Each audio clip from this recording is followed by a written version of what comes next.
Emma, gurumu bodoh buah menelpon lagi. Katanya nilaimu mengerikan dan kau tidak memperhatikan di kelas. Kenapa kau tak bisa seperti kakakmu?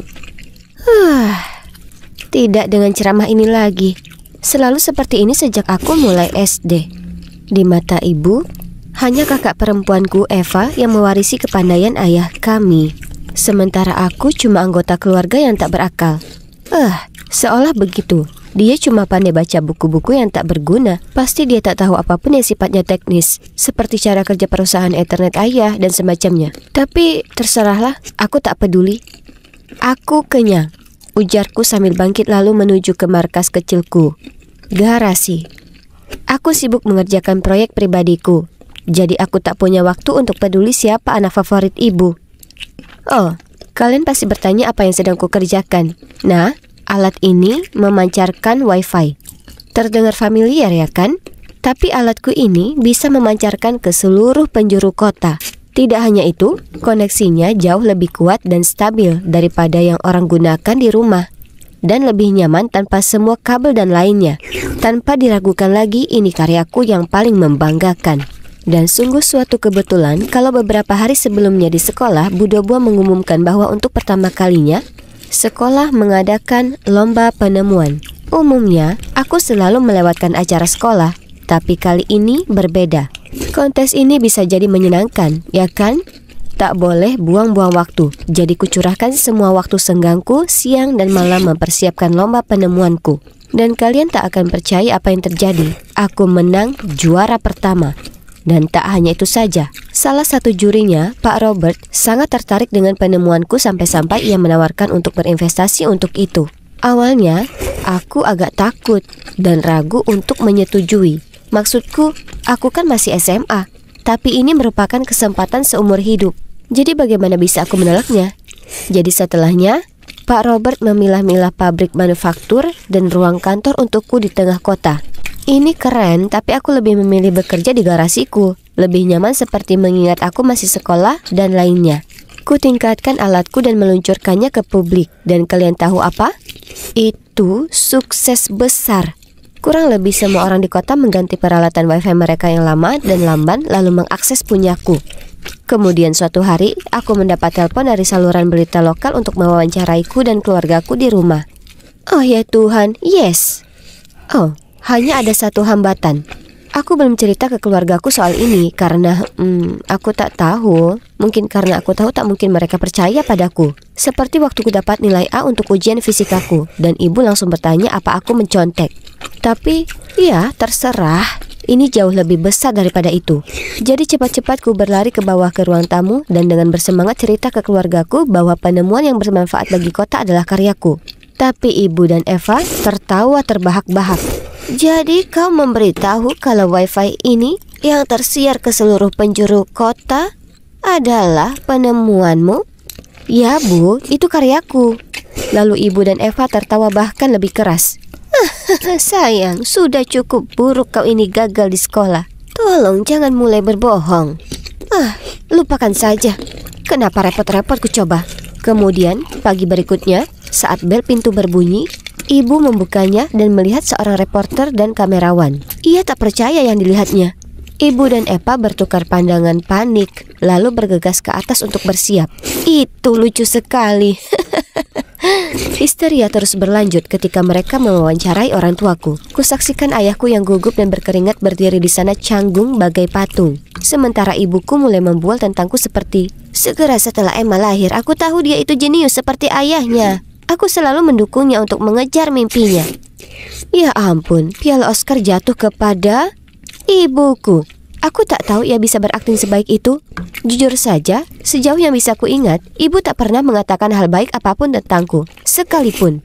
Tapi sekarang setelah ia tahu aku otak di balik wifi kota, dia mungkin akan memperlakukanku dengan berbeda, ya kan? Salah.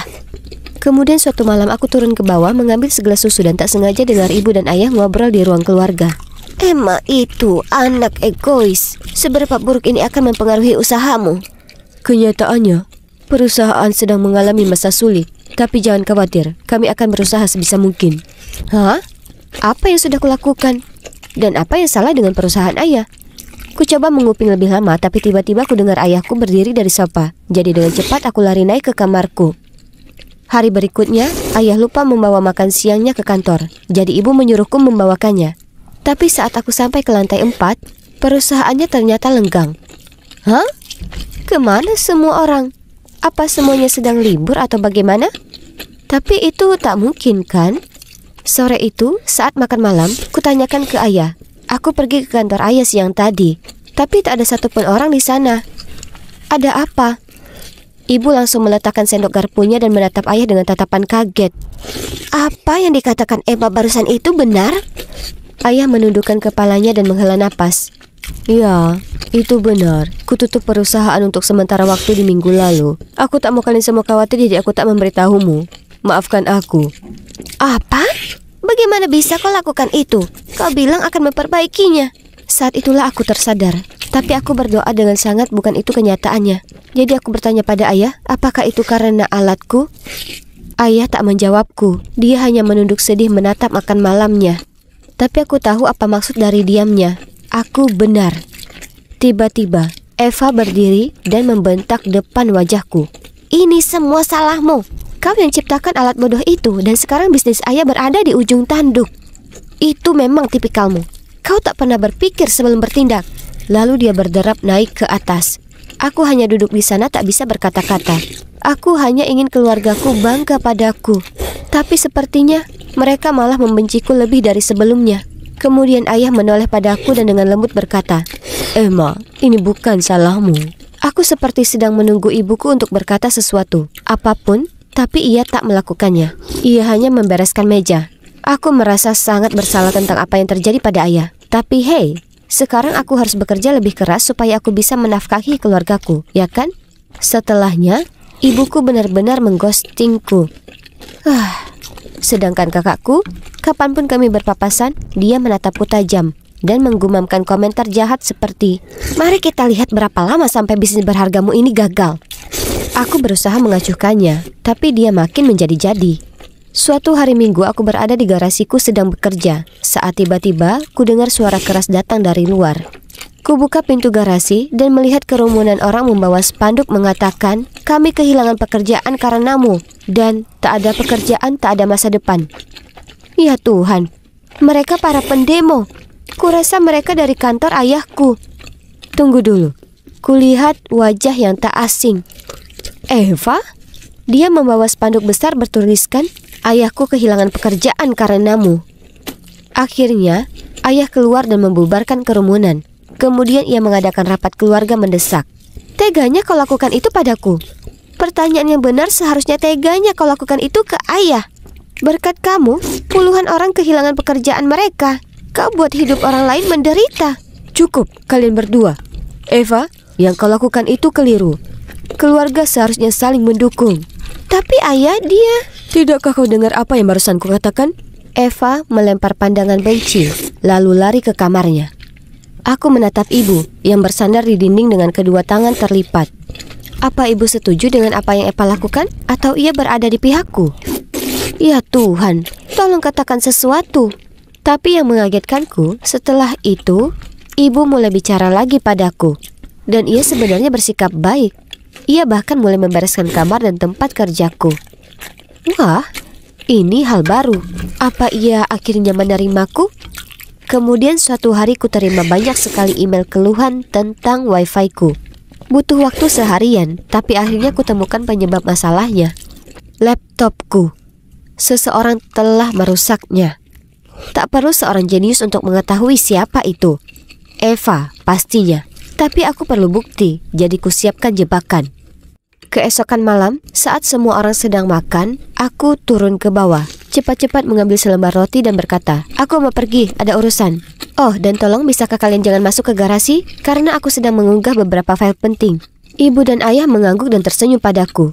Di sisi lain, Eva cuma memutar mata lalu lanjut makan. Iya, paling tidak aku tahu rencanaku sedang berjalan.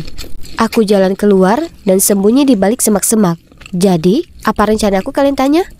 Nah, kusiapkan laptopku supaya saat ada yang membukanya, secara otomatis laptop akan mengirim notifikasi ke ponselku dan menyalakan kamera supaya bisa kulihat siapa itu.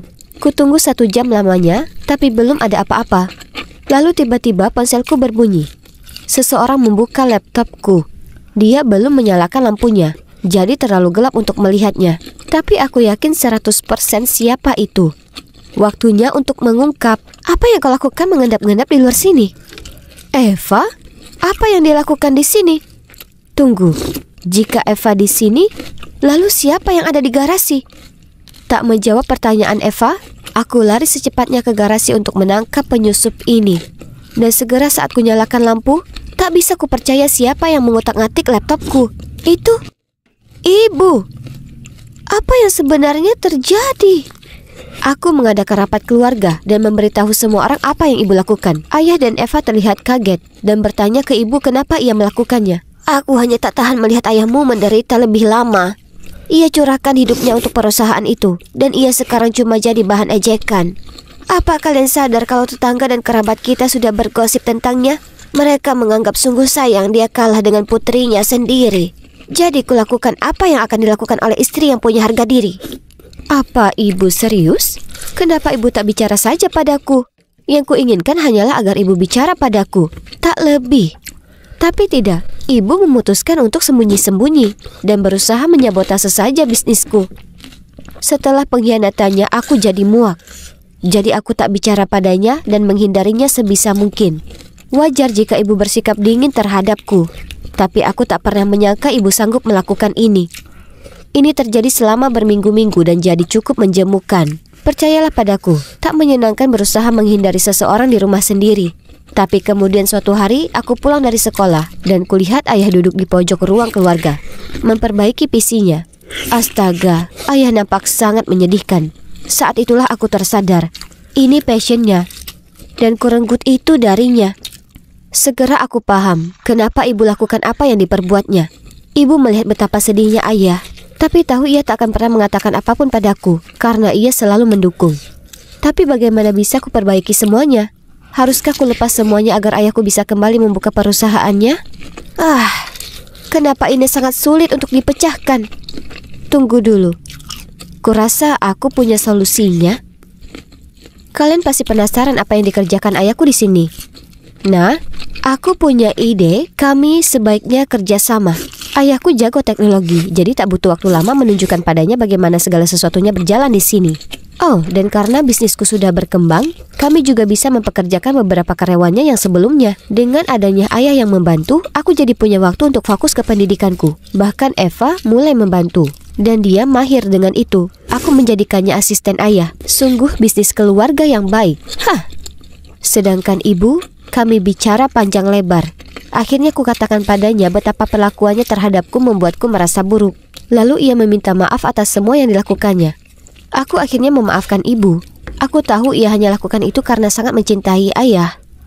Jadi, setelah semua drama itu, kami kini merupakan keluarga besar yang bahagia.